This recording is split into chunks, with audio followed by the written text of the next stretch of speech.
Welcome to the Be Global by Design Cafe, where we talk with creatives, designers, and change makers from around the world about creating communities we all want to live in, supply chains we all benefit from, and system change to make the world work better for people. Please hit subscribe on whichever platform you are tuning in from.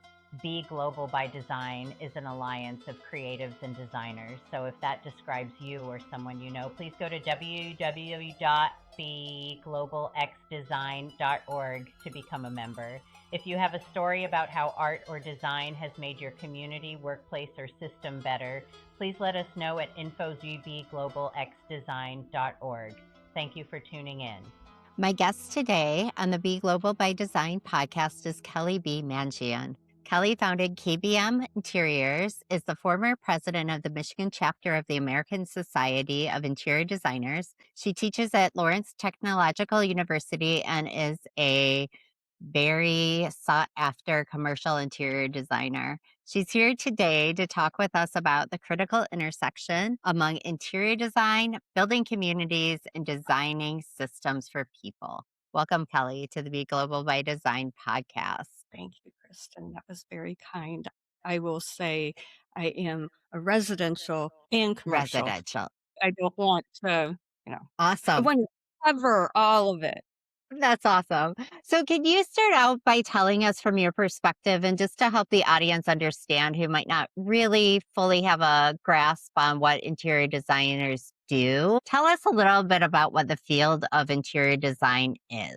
Interior design is a human experience in space. Okay. So we design for the people that we are working with, or for the unknown people of the general public. We look at ground level, the health, safety, and welfare of the built environment, and to make sure that it is universally available for everyone, no matter what their abilities are. So universal design. We bring it down to the human element of what you see, what you hear or don't hear, what you feel, even of what you smell.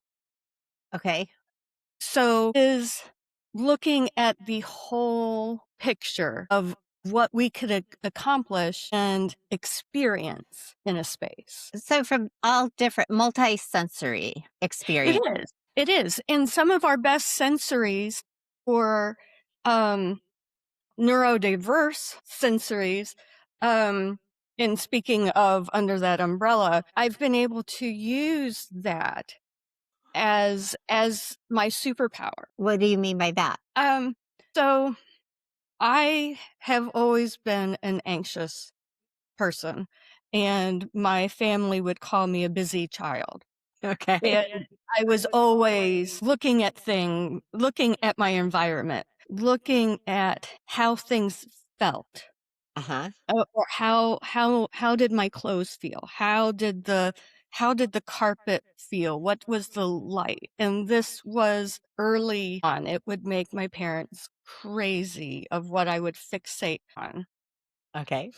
But being attuned to that and what I needed to be able to be successful in an environment, I really had to change and figure out what I needed. Mm-hmm.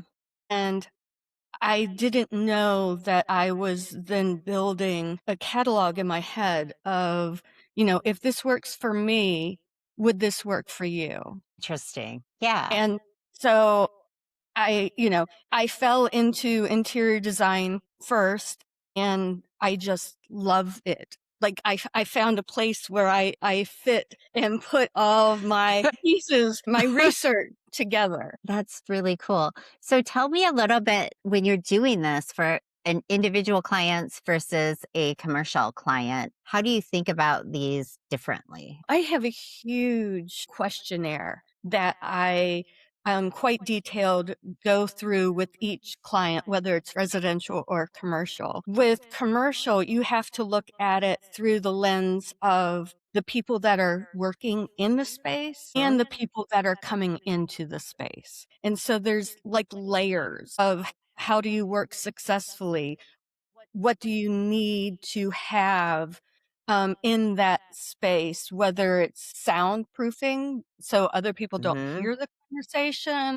Is it a group setting? Like, how does the company really work or want to work and attract the best talent to create the synergy Yeah. that then grows. And for a resident, you look at all the people that are in the house and Hmm. how they have to work in your privacy versus public, and even that's in the commercial, but it's more of a smaller palette that can easily be tipped Yeah. by a loud sister or a quiet brother, or, things that require at home where you're supposed to be able to recharge. Yeah.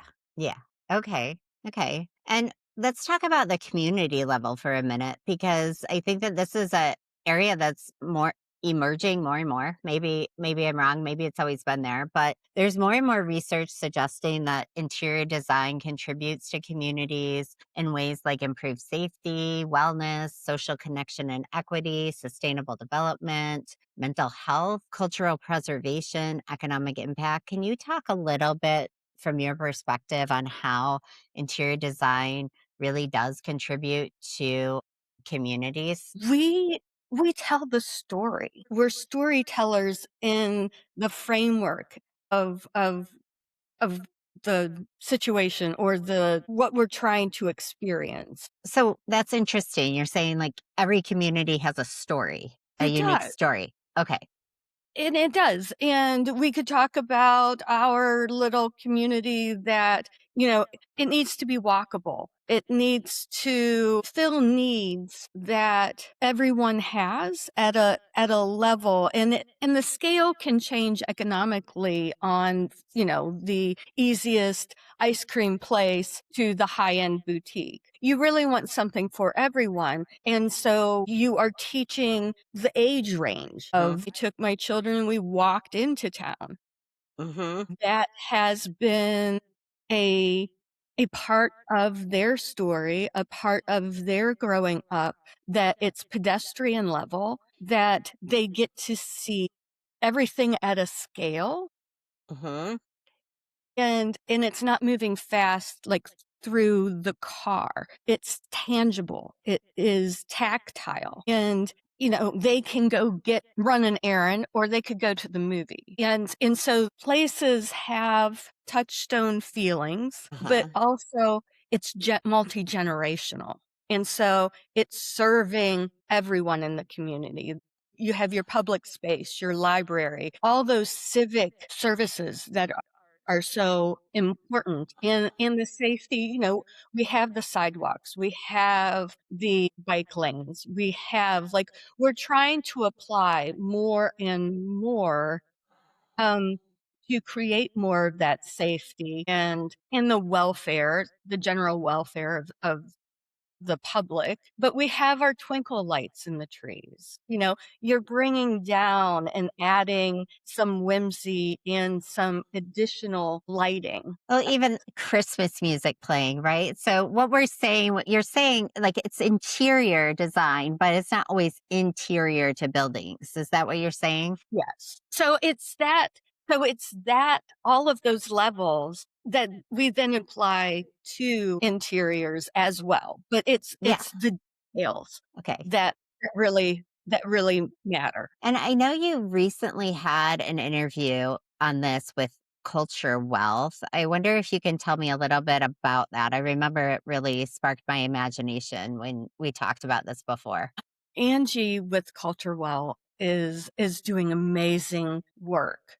And she is looking from her lens and perspective of community and what we do need and how we include everyone and the cultural arc and story of each place. She has her PhD in studying what culture is and needs. I recommend everyone look that up. She has details of what is required and what we should look at for the future and how we should be in community with each other, with all cultures, and to best be a community learning from one another and experiencing the best of all cultures. You know, we don't just eat American food. Right, right. We need to get the influences. And so let's not just stop at food. Mhm. Let's turn the lens on art. Yeah, Let's turn the lens on asking why or how. How do I touch your heart and understand your story as you reflect and do the same with me? yeah, yeah, yeah. I mean, right. Because you start to find the similarities between people who you would maybe consider other different backgrounds, different nationalities, different, upbringings, whatever. And once you start talking, you realize we actually have a lot in common. We're people, you know, that People that for also have a story. So it's amazing. And to look at us as people, to see um, our image yeah. in each other. That's beautiful. So when someone looks around their community, or if I'm a community economic growth officer, what might an interior designer contribute to? Can you give me some examples? I think you already did twinkling lights and things like that, but what That other, seems so that seems, just the peripheral. I don't want it to seem that well, simple one or thing that, that, but if we look at library and how that is accessible to everyone and how does it meet what the community needs, and as we change of what our community needs, how do the services change? What new, is it open computers or is it more smaller gathering spaces? Do we need groups of all ranges and all disciplines to gather? What does the community need and how can it serve them? That is having the right flooring yeah. that is easy to care for the library. Mhm. You have traffic of every season. You have cleaning and replacement. You then have the overall lighting. Do we have task lighting? Do we have ambient lighting? Do we have overall lighting, table lighting? So you want the whole scale, because in different parts you're going to need different lighting, and for people who have different needs of lighting. Well, and also, like we've talked before, and I know that this is something you're particularly interested in, but with this community and a community story, and this idea is often cultural preservation and heritage. And some buildings are historic buildings. Can you talk a little bit about how interior designers, or maybe it's reuse? And you and I looked at one point at a church, and could it be a event space, right? Because it's not being used as much for the space that it was built for. So how do you take a space and relook? Is this what interior designers do? And how do they look at that kind of thing? All the time, and evaluating the space, evaluating the needs of what a new company could use.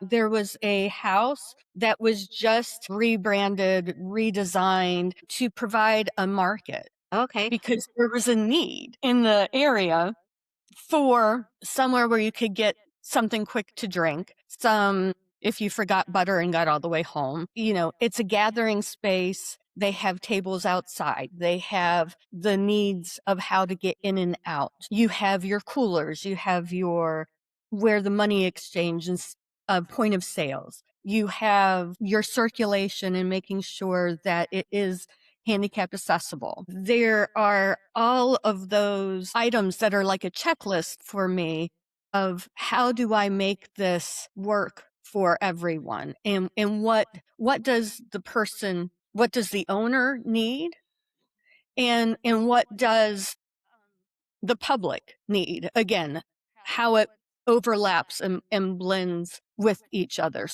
It's always space planning, evaluation of, does it have enough space? Does it have, sometimes in larger construction, you look at bay sizes. So how far are the structural columns separated? And by that, I know that I can have suites created because I can optimally use the space. It is math. And what about though, like, I mean, it's also history, right? So do you do when you're doing cultural Yeah. preservation, like how do you think about that? That's where the research comes in. And what materials were used at that time? What services did that provide? You look at the Michigan train station and the quarry that was used in Indiana for the limestone and the brick, they Mhm. opened that back up so that they could have the same material to match as they continued the preservation of the train station.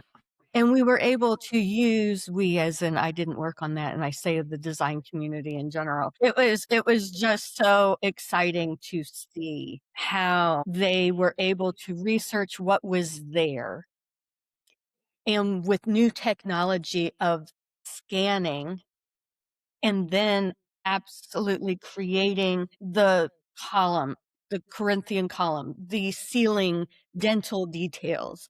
Like, they were able to bring all of that alive again. And so that is just understanding where you came from, understanding what was the design at that period, and now how do we bring that to life? Yeah, that's really cool. We have so many great examples in our community We do. that it is fantastic to see the reuse and the growth and the pride in which Yeah. the community that the train station is in, the community pride of, that was central to them. This was theirs that they wanted preserved. The best story is someone having the clock face, and they preserved it because it was important. And what would it be? Wasn't theft. Earned it when they knew that someone responsible was caring as much as they did. Yeah. Yeah. That's amazing. And So, it goes back to what you said before. When you're in an environment, it impacts you and you feel close to it and you want to hold on to it sometimes. yeah, nostalgia is a real thing and a real feeling, and it is something that you can create with design. It is something that I can, you know, create. What was the smell of your grandmother's kitchen? Like, what was that touchstone that when you walk in, you have that feeling again? Yeah. It's bringing in all of the layers that we can do with the material, with, color, with, again, like I said, all the senses. Yeah. Yeah. That's really cool. So tell me a little bit about your work with ASID and the policy work that you've been doing to create a certification for interior design in Michigan. What is this certification and why is it important? It is important to allow interior designers to do the work that I've explained to you. So it's the 3 E's, we call it, of once you have the education and the experience, that you take the exam that covers the codes, that covers flammability, that covers accessibility, calculating the occupant loads, making sure that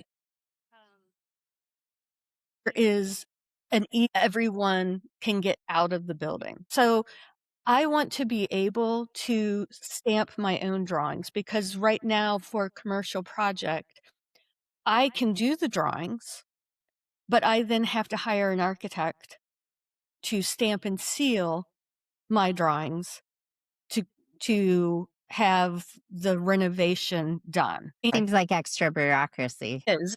And that's what we're trying to reduce the red tape.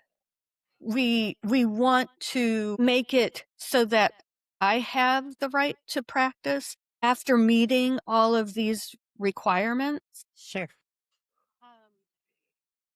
I am talking about not touching the structural envelope. I am staying within my area and knowing when to contact the mechanical, the electrical, the plumbing, the structural, when something has to be looked at, if there's a bearing wall, that's structural. Yeah. That's for the architect, the structural engineer.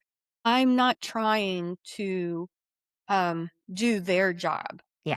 but I want to be able to do mine. Sure. Right. Without the extra cost to your client, without the extra hassle of having to hire somebody else. What other states in the US already certify interior designers to be able to do this? There are over 25 Okay. states that have some sort of licensing depending on what their state requires. So just like Michigan has different rules for bringing in bills, we have 3 bills currently hoping to be introduced, but one talks about how we are ruled, how we will pay, or what's the fines if we don't follow the rules. And then just your general, here's what we're going to do. Every state is different. And so there's many different layers of the same type of legislation. But there's a quilt, a patchwork quilt, and I can share the graphic with you of how many states around us have that. And what I find imperative is that Michigan is losing talent.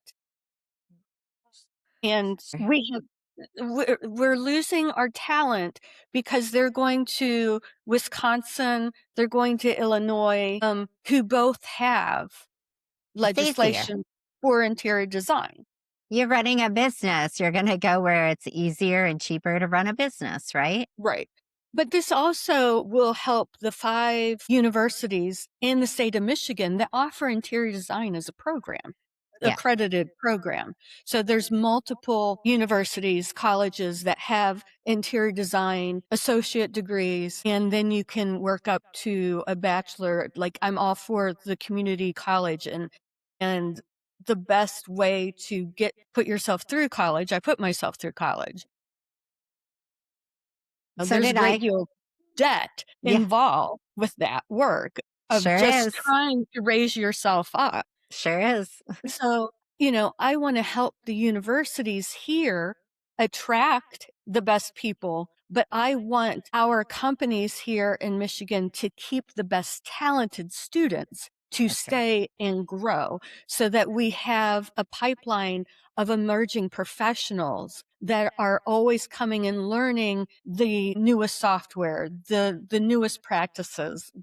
I'm getting ahead of myself because I'm getting too excited to talk. It means so much to me that this field has the future Yeah. because it applies directly to people, no matter what your economic situation is. Like, I can provide for you because the function that you need, the requirements that you need, that should be affordable. Well, and it sounds like what you're saying, if I hear you right, it not only creates good jobs, right? Interior design creates good jobs. So you're attracting people who have good wages, good jobs. They are then in turn creating livable, better communities, work environments, and homes for people at all income levels, socioeconomic levels. So what you're doing is by retaining interior designers here in Michigan, you're retaining both talent and you're developing new talent just by the nature of what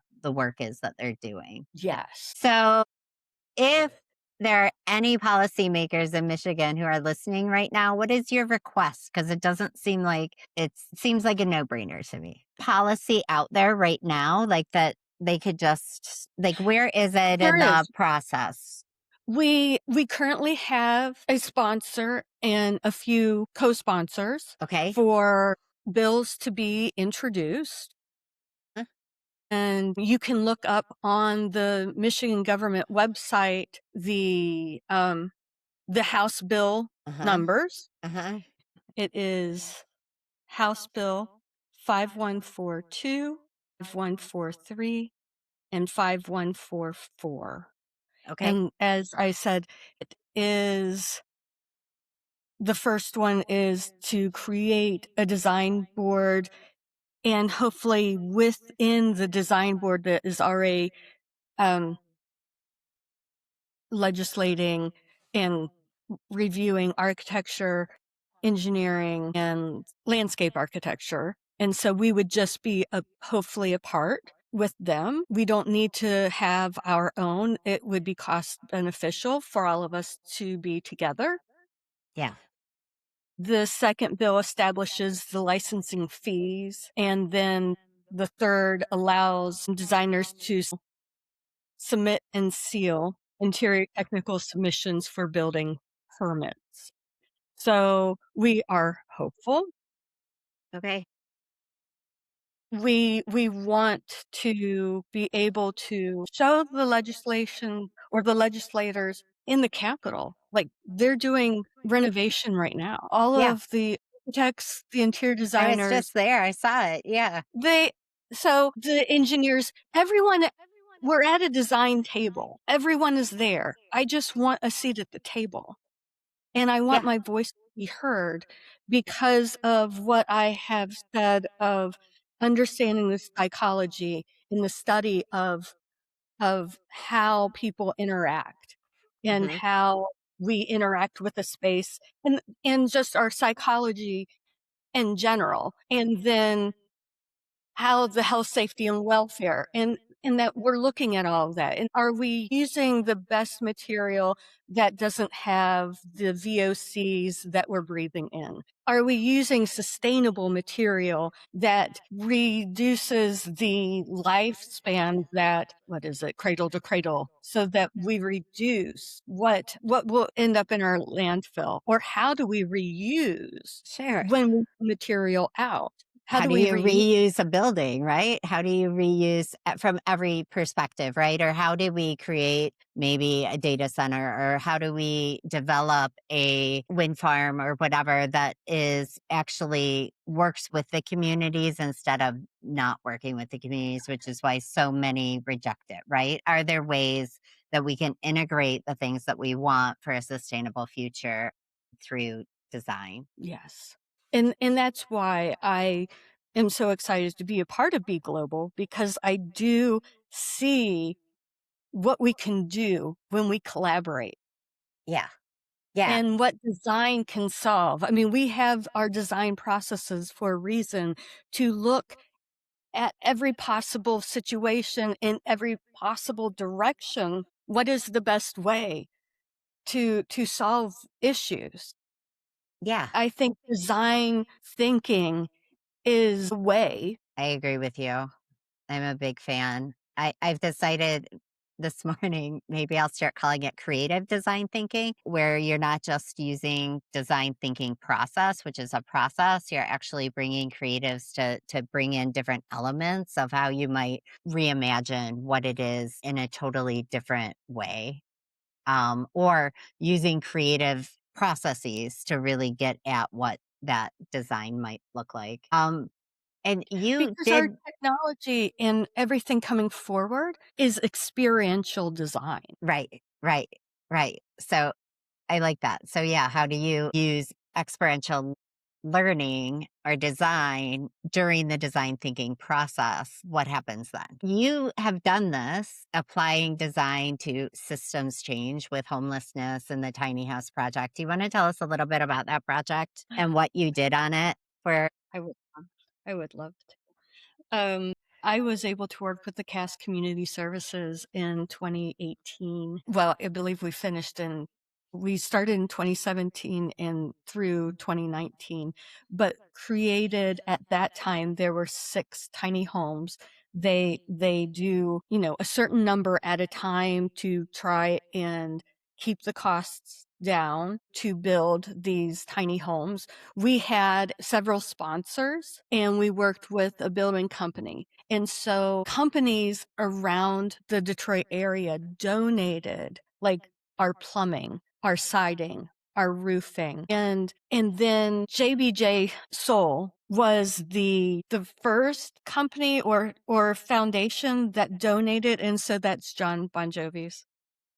Okay, I didn't know Um, that. Cool. that is his foundation, and so Nice. his foundation donated $50,000 to start the house. And then I donated my time. Templeton building in Birmingham um donated their time and their construction people, their contractors, and Our Lady of Good Counsel sponsored all the interior finishes so that we could finish out the house. And so this was for a single person who had to go through a huge application form interview process, that was homeless but had a job Mhm. so that they could pay. It was a dollar a square foot. It was 500 square feet. So they had to pay that a month um for 7 years Okay. in order to own their home. So it's the transition of homelessness to having a home. We had to think of what was the easiest to care for. Sure. If they didn't know anything about maintaining a home, Right. what what construction, fixtures, manufacturing, the countertops, the tile, what was going to be the easiest to care Sure. for the on a budget. Right. It can't be something that is just going to break. And that will last. Right. Yeah. The sustainability was really how it needed to function as well. But I had to think of all the small ways of now in a home and receiving mail. What's the process? What do they need? Yeah. What is that? So a command center in like every home, teaching college students as they're going off, of your command center having what you need to take care of the bill, address the bill, the filing processes in order to keep that in order. Yeah. You break down as small as, did we supply paper clips, stapler, stamps? I mean, we may have gone. I went through the whole process. And so there's Micro this. detail. It's a lot It is, of detail that you don't think of because you automate it after a while. you do. And so also in the kitchen, like, what basic things do you need? What do you need in your laundry area? And how you come through this tiny 500 square feet and fit everything for every season. Michigan, the large puffy coats that we need to keep warm take up a lot of room. You Yeah. know, how do we store everything in a 4-foot wide closet that is technically all that we are required to provide? Yeah. That's Yeah. not and so how do I make that usable? Like the whole volume Sure. usable. Yeah. So it's just the layers. It's so important to me. It's one of my most important projects I ever worked Well, and on. it's interesting that you say this because I think that This is where, for me, I'm thinking of independent living places really quick, or assisted living places, right? Because we moved my mom into one. I recently, last year, moved my cousin, elderly cousin, from a 2,000 square foot house into a 500 square foot independent living space. So, how do you think about wheelchairs and walkers, and how is she going to access these things? And when you're sitting in your chair, how do you get up? Can you see things? Can you access what you need, like snacks and whatever? You have to start thinking about all of that stuff, because closet space up high isn't going to be usable, but it's also useful for things that you might not need to access every day. So, yeah, I think what you're saying is just really interesting. And I think that there's a lot of different phases in life, or different things that we have to think through these processes for. And the fact that you guys were able to do this to support people who were coming out of homelessness and really gain their life together is a really cool transformational thing for people who are able to do it. And I was looking up the results, and it looks like there's been, we're 8 years into it now or so, and there's been some really good results. There's a community, there's services, and a lot of people do now, like the vast majority of the people who moved in do own their home at this point. Yeah.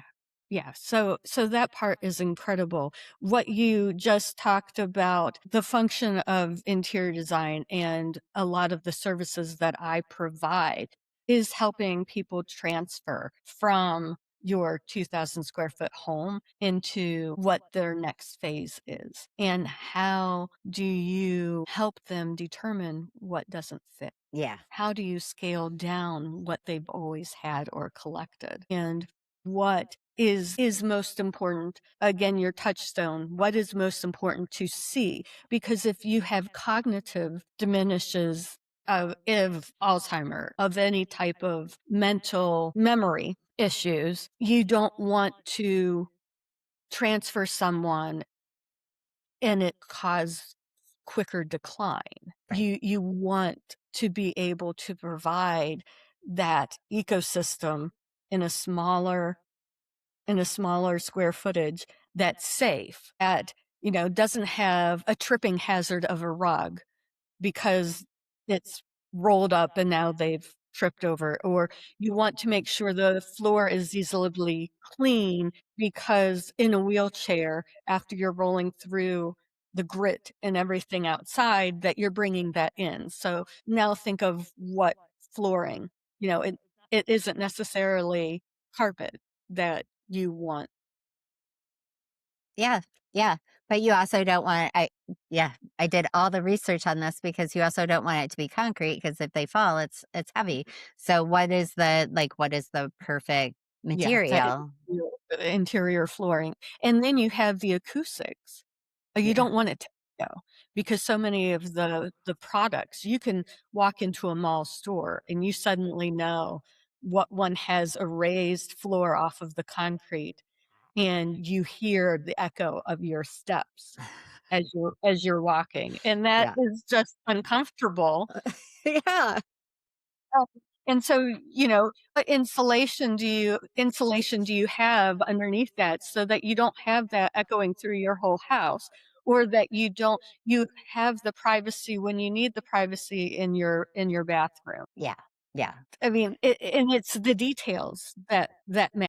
So tell me about, and I ask this to everybody, and I'm going to combine a couple things here, but tell me about your why, because I know you're about to teach a class on, or you're hoping to teach an elective on futurism and design. And tell me, and I feel like that is combined maybe a little with your why, but tell me about that. Tell me about both of those. My why is and here's my elevator pitch.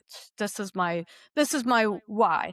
I'm an interior designer because I can't imagine doing anything else. Yeah. I've been able to apply all the learned knowledge, all the research that I've done on myself and in my environment, to then apply that and help to continue to do research and use the best products to help others to understand my clients' needs, to understand what they may be going through so that I can best solve in a design situation the problem. I want to create environments that people thrive. Like that is my why. I love that. That is what I want to do. I want to invest thoughtfully and show how design really affects you and in the environment to feel safe, to feel connected, to be supportive. And when we do that, people thrive. The community thrives Yeah. when when we do that. That's my why. Now I don't remember the second part of And the thing. futurism, like talk a little bit about futurism. I'm wanting to develop an elective and work with other universities around the country to talk about sustainability, to talk about AI and the emerging technologies and how we use that. The demographic shifts around the country, aging population, what can we do? Climate adaptation, new workplace models. In the last 6 years, the workplace has gone through a huge shift in what is expected and required and in getting people back to that space, but also having students understand to do research to see the cause and effect of what is happening right now that's going to drive the future. What happened after the Spanish flu? So during our pandemic of 2020, I went back to research what